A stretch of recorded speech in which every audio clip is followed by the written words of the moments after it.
This was the night Stephen Miller thought he had the upper hand. He didn't. Under the glaring lights of the hearing room, the cameras zoomed in on his face. That familiar smirk stretched across his lips, the look of a man who believed he was the smartest in the room. He leaned forward, eyes sharp, voice dripping with condescension as he launched into a carefully rehearsed attack meant to corner Representative Jasmine Crockett. He cited statistics with the rhythm of a preacher, twisted facts with the confidence of a man who thought no one would dare challenge him. At first, it felt like a performance Miller had given 100 times before. He knew the tricks: interrupt quickly, project dominance, bury opponents under a pile of jargon so deep the truth can barely breathe. His words were daggers wrapped in silk, designed to cut Crockett down without breaking his polished exterior. The smirk widened when he saw her listening quietly. To Miller, that silence looked like surrender. But what he didn't understand was that Crockett wasn't intimidated. She was studying him. Every flicker of arrogance in his tone, every deliberate misdirection in his so-called evidence, every time he let the smirk creep a little higher, she caught it all.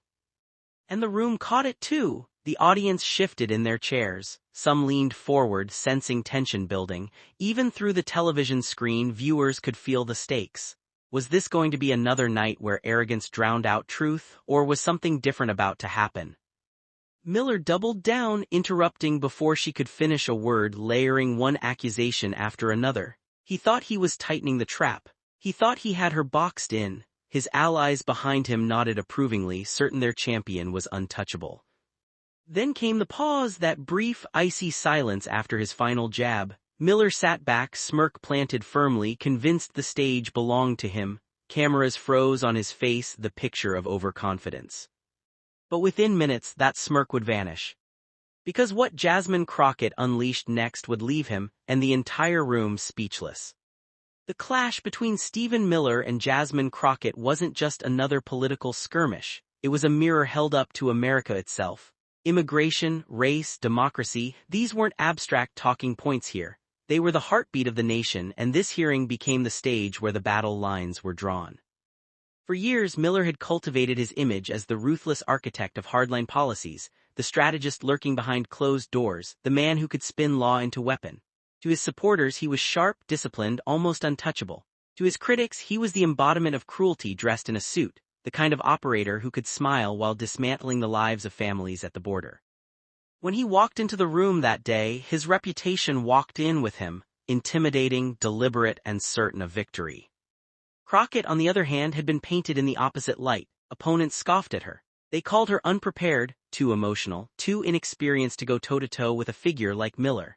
They whispered that she was a freshman lawmaker out of her depth, more style than substance, destined to be steamrolled by Washington veterans who knew the rules of the game better than she ever could. That narrative hovered in the air like smoke, clouding the expectations of both the audience in the chamber and the millions watching from home. But narratives can be deceiving. What her detractors dismissed as emotion was, in truth, conviction. What they called inexperience was actually perspective, a voice that hadn't yet been polished down by years of political theater, a voice rooted in lived struggle. And that mattered because the stakes of this confrontation stretched far beyond the room. In an era where immigrant families were being torn apart, where racial injustice still pulsed beneath the surface of American life, and where democracy itself felt fragile, the question wasn't just whether Crockett could hold her own against Miller. The real question was, whose vision of America would prevail? Miller's America, rigid, exclusionary, cold. Or Crockett's America, inclusive, resilient, defiantly hopeful. The cameras didn't just capture two politicians, they captured a clash of values. Miller's smirk symbolized the arrogance of power unchecked, while Crockett's quiet focus reflected the dignity of resistance. The energy in the chamber told its own story. Aides whispering nervously, reporters scribbling furiously, viewers across the country glued to their screens. The debate had become theater, and everyone sensed that what was about to unfold would ripple far beyond the walls of Capitol Hill. For Miller, it was supposed to be a coronation of his superiority. He saw Crockett as a political stepping stone, an easy win he could parade as proof of his dominance. He came armed with rehearsed lines and cherry-picked data, confident that this would be another chapter in his long record of silencing critics. But Crockett had walked into that room with something far more powerful than talking points. She carried the weight of the communities she represented, voices too often dismissed, stories too often ignored, and a determination that could not be scripted. The setup was complete. Arrogance versus conviction, manipulation versus truth, spectacle versus authenticity. The air crackled with the sense that history was about to pivot on the edge of a sentence. But Miller didn't just underestimate Crockett, he underestimated America watching. To understand the weight of this moment, you have to understand Stephen Miller. For more than a decade, he has fashioned himself as the architect of America's most hardline policies, the shadow strategist who delights in pulling strings behind the curtain. His fingerprints can be traced across some of the most divisive chapters of recent history: the travel bans that separated families, the speeches that painted immigrants as invaders, the cold, calculated directives that turned compassion into a liability and cruelty into policy. Miller built his reputation not in the spotlight but in the shadows. He relished being the whisper in a president's ear, the drafter of speeches designed to inflame rather than inspire, the puppeteer who knew how to turn fear into power.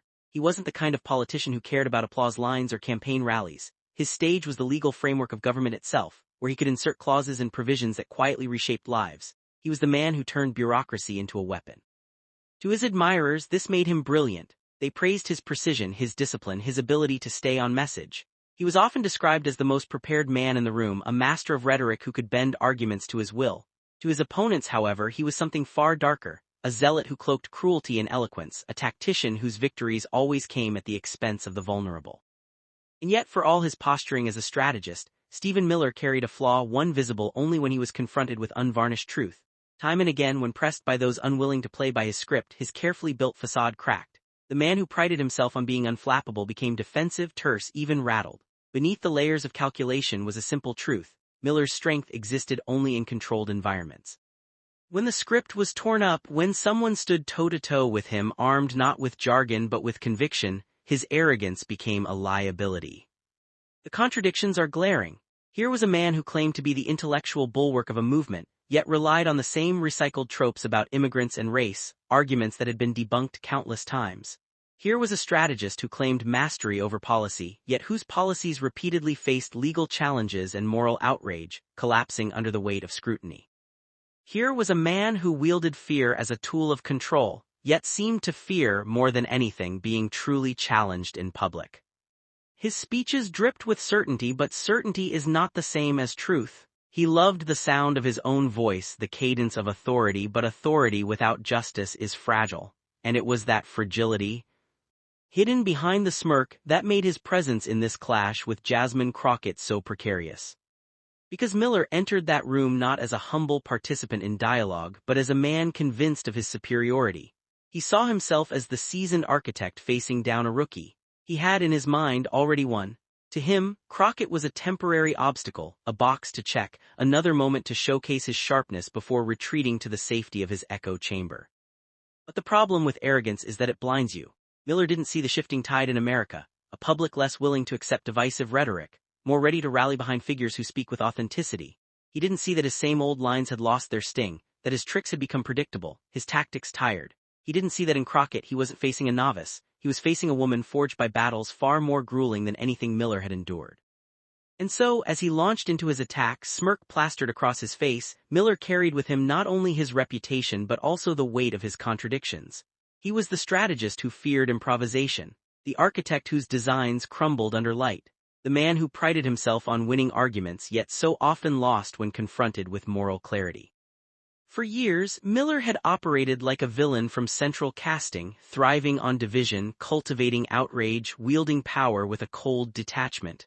But villains, no matter how carefully they plot, always reveal their weakness. And on this night, that arrogance would be his downfall. Before she ever walked into the chamber that night, before her name began trending on social media feeds across the nation, Jasmine Crockett was already carrying the weight of a journey that prepared her for battles like this one. Hers is not the story of privilege or entitlement. It is the story of grit, of someone who carved her way into public life by refusing to be silenced in rooms where silence was the expectation. Born and raised in Texas, Crockett's early life shaped her understanding of injustice in ways textbooks never could. She saw firsthand how opportunity was unevenly distributed, how communities of color were too often left with crumbs while others feasted. Where some might have looked away, she leaned in. She studied the disparities not just as statistics but as lived realities. And when she chose the law as her path, it wasn't for prestige, it was for defense. She wanted to protect the people she grew up with, the ones who rarely had anyone to defend them when power bore down. As an attorney, Crockett's reputation was forged in the trenches of tough cases. She didn't chase glamour or headlines, she took the calls that many lawyers declined, families at risk of eviction, young men wrongfully accused, immigrant women navigating a system designed to confuse them. She wasn't the lawyer who simply filed motions and checked boxes, she was the lawyer who sat across from her clients, listened to their stories and made their battles her own. In every courtroom where she stood sharpened her resolve. Her style was unmistakable, unshakable poise in hostile rooms, judges who doubted her, opposing counsels who tried to talk over her, spectators who sneered at the idea that a young black woman could command authority in the courtroom. She met it all with calm strength, not by shouting louder but by speaking with such clarity that silence followed. That ability to remain centered when storms raged would later become her signature in Congress. When Crockett made the leap from law into politics, the skepticism was immediate. They said she was too fiery, too plainspoken, too unwilling to play by the usual rules. But it was exactly that authenticity that resonated. She didn't enter politics to become part of the elite. She entered to amplify voices that had been missing at the table, and soon those voices carried her into the halls of Congress, where she became one of the most unapologetic defenders of truth and justice. Unlike Miller, who built his career in whispers and backrooms, Crockett built hers in the open, on the ground, with communities that looked to her not as a distant figure but as one of their own. Every time she walked into a committee hearing, she carried those communities with her. Every time she raised her voice in debates, it was their stories she was channeling. Her authenticity became her armor. In an age of manufactured soundbites and carefully poll-tested lines, Crockett spoke from the gut. She didn't worry about offending those in power if it meant standing firm for those without it. She didn't trade her dignity for access, and that made her both admired and targeted. Admirers saw in her a reflection of resilience. Critics saw a woman they couldn't control. But authenticity comes with costs. Crockett has faced vitriol, particularly from those who underestimate her. Commentators dismissed her as too raw, too direct, not polished enough for Washington. Opponents tried to caricature her passion as lack of seriousness. Yet time after time she turned those criticisms into fuel. Every attempt to diminish her only made her sharper, more relentless, more committed to speaking not just for herself but for the countless people who knew what it was to be underestimated. That's why when she sat across from Miller that night, she wasn't just another lawmaker preparing for a debate. She was a woman whose life had been defined by staring down doubt, by standing tall in rooms where she was told to shrink. She was someone who had already proven, again and again, that she would not be silenced.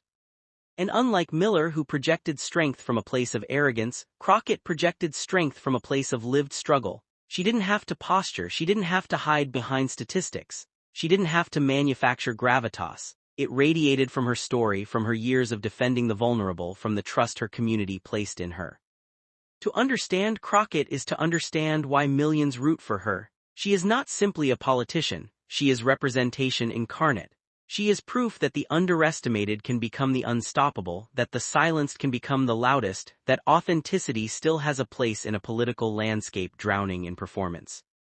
So when Stephen Miller leaned forward with his smug attack, he wasn't just aiming at a lone congresswoman.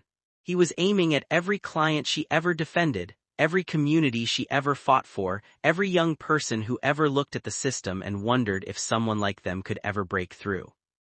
So when Miller tried to corner her, he wasn't just facing Jasmine Crockett, he was facing everything she represents. Tension in the room thickened like fog. Stephen Miller leaned forward again, the smirk sharpening into something colder, as if he believed that sheer force of will could crush his opponent. His words came in rapid fire, numbers rattled off with the precision of a machine, statistics plucked out of context and hurled like weapons. He spoke of crime rates, border surges and economic strain, layering his arguments so quickly that they blurred into one another, designed to overwhelm rather than enlighten. It was a strategy he had perfected, create a storm of rhetoric so dense that truth suffocates, and at first glance it seemed effective. His voice carried an edge of authority, a cadence rehearsed to project inevitability. He didn't pause for breath, didn't leave space for rebuttal. This wasn't dialogue, it was domination. But across from him, Jasmine Crockett sat still. Her hands rested calmly on the table, her gaze steady. She let him go on, let him build his tower of words higher and higher, each layer stacked with arrogance. To the untrained eye, her silence might have looked like weakness. To those watching closely, it was something else entirely: composure. Miller noticed it too, though he pretended not to. He spoke louder, interrupted more often, cutting her off before she could finish a sentence.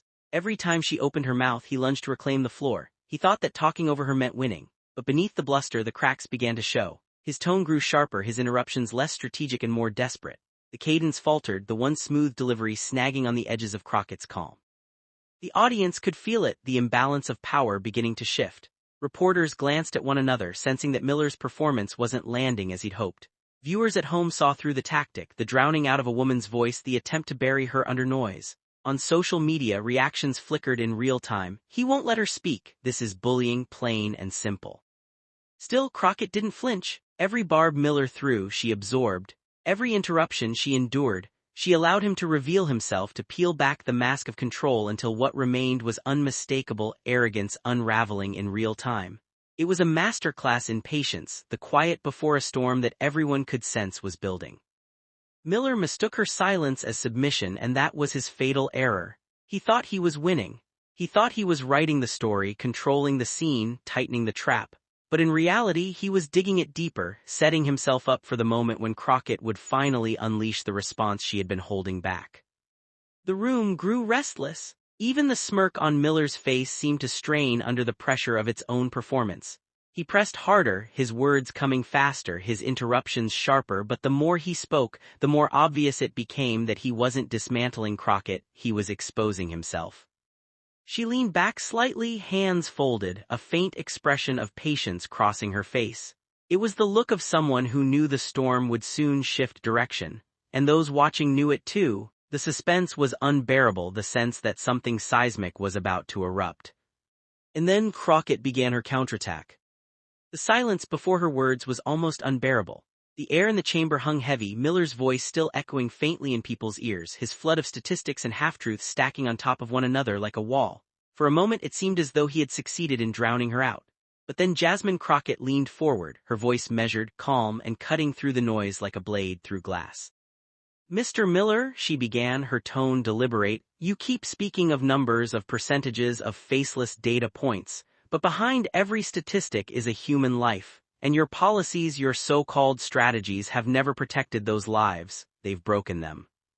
The words landed with weight. The smirk flickered just for a second on Miller's face. Crockett paused, letting the silence amplify her point. The cameras captured every second, the audience holding its breath. She continued, "You cite crime rates at the border, yet the very families you target are fleeing crime, fleeing violence, desperate for safety. You know this. But you twist their suffering into a narrative that paints them as the problem. That's not strategy, that's cruelty dressed up as intellect." Miller shifted in his chair, his jaw tightening. For the first time all evening, he didn't interrupt. Crockett pressed forward, building momentum. "You boast about reducing numbers, about fewer people crossing. But those aren't numbers, Mr. Miller. Those are children torn from their parents because of policies you championed. You sat behind closed doors and crafted directives that ripped toddlers from their mothers' arms, and you call that success. I call it shame." Gasps rippled through the room. The sound was audible even on the broadcast. The smirk was gone now, replaced by a rigid mask struggling to hold. Miller opened his mouth to respond, but Crockett raised her hand slightly, commanding the floor without raising her voice. "Your policies break families, my work defends them. That is the difference between us." The chamber erupted, not with chaos but with a wave of energy, the kind that pulses when truth cuts through propaganda. Some in the audience applauded, quickly hushed by the gavel, but the momentum had shifted. Crockett wasn't defending herself anymore, she was prosecuting Miller. She pivoted, citing his contradictions with surgical precision. "You speak of law and order, yet your policies were repeatedly struck down in courts across this country. Judges called them unconstitutional, un-American. You claim to uphold democracy, yet your legacy is one of exclusion, of narrowing who gets to be considered American. And still you sit here, smirking, as though cruelty were a badge of honor."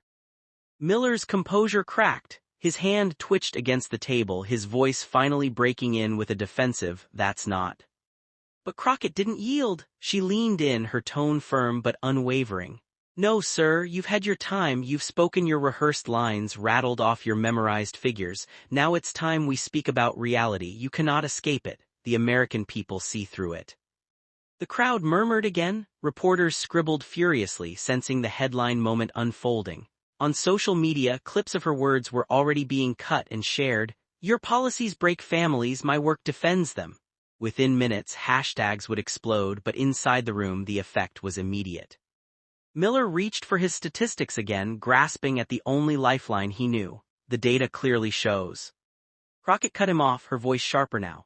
"No, Mr. Miller. The data clearly shows that under your watch, compassion was treated as weakness and cruelty was elevated as policy. The data clearly shows a rise in children locked in cages, in asylum seekers denied basic humanity. And the data clearly shows that America rejected those policies in court in protests and elections. You can't hide behind numbers when the reality is etched on the faces of the people you harmed. The audience erupted once more, this time with applause so loud the gavel pounded in vain. Miller's face flushed, the one steady cadence of his voice dissolving into fragments. He stammered, tried to reclaim the floor, but his authority had evaporated.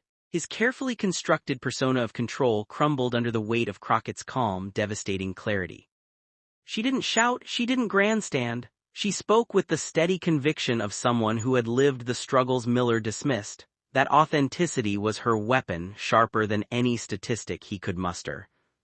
"Mr. Miller," she concluded, her voice soft but unyielding, "you came here tonight thinking you could outsmart me with rhetoric. But this isn't about me. It's about the people who pay the price for your arrogance. It's about mothers torn from their children. It's about communities demonized for your gain. You tried to make this about power. I'm making it about people. And that's why you will never win."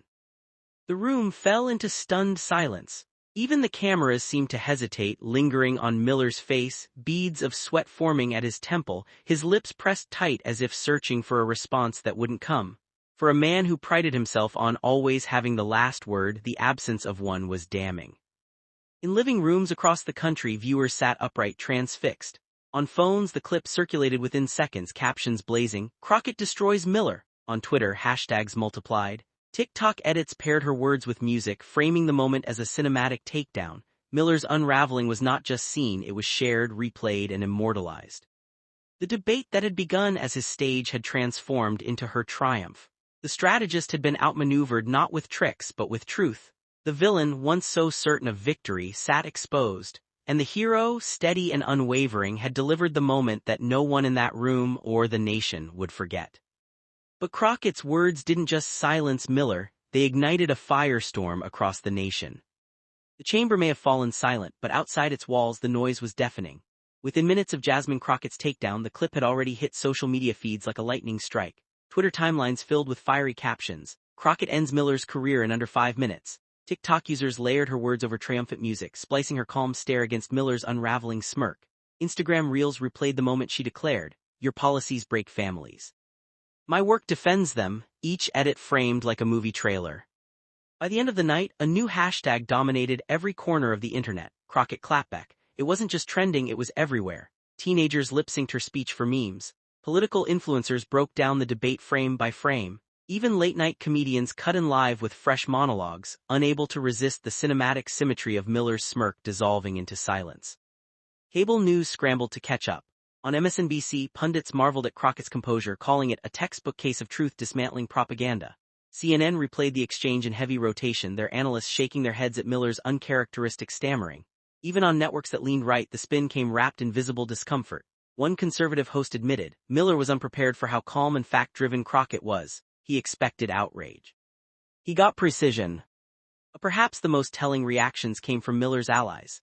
They rushed to Twitter with canned defenses, insisting he was misunderstood or that Crockett had been overly emotional. Yet the clips told a different story. Each attempt to reframe the night only amplified the evidence against him, drawing more eyes to the very footage they wanted to bury. One commentator joked, "His friends are doing more damage control than Miller himself because even he doesn't know what hit him." In private, reports surfaced of frustration within Miller's circle. Donors questioned his effectiveness, allies whispered doubts about his future relevance, and operatives fumed that he had allowed himself to be caught flat-footed. The man once hailed as a ruthless strategist was now the subject of memes comparing him to a magician whose trick collapsed mid-performance. Meanwhile, Crockett's supporters felt electrified. Activists flooded her social media with messages of pride and gratitude. Immigrant rights groups replayed her words in meetings, calling it validation of years of struggle. Young voters clipped her speech into motivational videos, framing her as a new voice of courage in an era of political doublespeak. For communities who had felt demonized and ignored, her calm dismantling of Miller was more than a debate moment. It was representation, finally breaking through. The shockwave spread beyond the digital sphere. Editorial boards penned columns about the exchange, casting it as symbolic of a larger battle for America's values. The Washington Post called it a mirror moment for a nation deciding whether cruelty or compassion defines us. The New York Times ran with the headline, "Crockett outshines Miller in debate that will be remembered for generations." Even international outlets picked it up, portraying Crockett as the rising face of American resilience. And while Miller tried to fade from the spotlight, Crockett leaned into it, not for vanity but for purpose. In interviews she refused to gloat, instead redirecting attention to the families at the center of her arguments. This was never about humiliating anyone, she told one reporter. It was about telling the truth, and the truth is that people's lives are at stake when we treat cruelty as policy. That humility only magnified her victory. The more Miller's allies scrambled, the more Crockett's quiet confidence contrasted against their defensiveness. Her words had become more than a rebuttal, they were a rallying cry. By the week's end, the legacy of that night was undeniable. Memes faded, hashtags evolved, pundit chatter moved on. But the impression remained, seared into the political memory of a nation. Stephen Miller, once the architect of hardline dominance, had been brought to silence. And Jasmine Crockett, underestimated by many, had stepped into the spotlight not just as a defender, but as a leader whose authenticity commanded the room and beyond. Yet the true power of this moment wasn't the humiliation of Miller, it was the lesson Crockett left us with. In the stillness that followed, something larger than a debate had unfolded. What Jasmine Crockett achieved that night was not simply the silencing of a political operative known for his cruelty. It was the recentering of a conversation America had been aching to have, one about dignity, truth, and the quiet power of courage. Because in the end, Miller didn't just lose an argument, he lost the illusion of control. The smirk that had once symbolized confidence now looked like a relic of arrogance, stripped bare in front of the very people he had tried to manipulate. Crockett's calm rebuttal had done more than dismantle his talking points, it had revealed the hollowness beneath them. Her words spoke to something universal, something that transcended the politics of the moment. Dignity will always outlast arrogance, truth will always cut deeper than manipulation, and courage, especially when embodied by someone willing to carry the voices of the unheard, will always pierce through intimidation.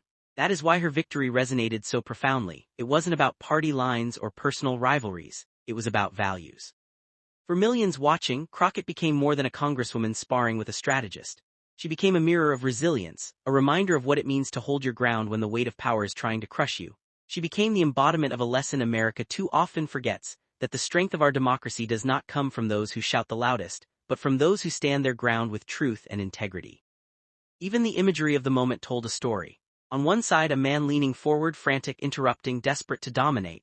On the other, a woman sitting still, steady, unshaken, waiting until the noise collapsed under its own weight before answering with clarity. That contrast was more than political theater. It was a metaphor for the kind of nation we choose to be. Do we give power to arrogance or do we honor dignity?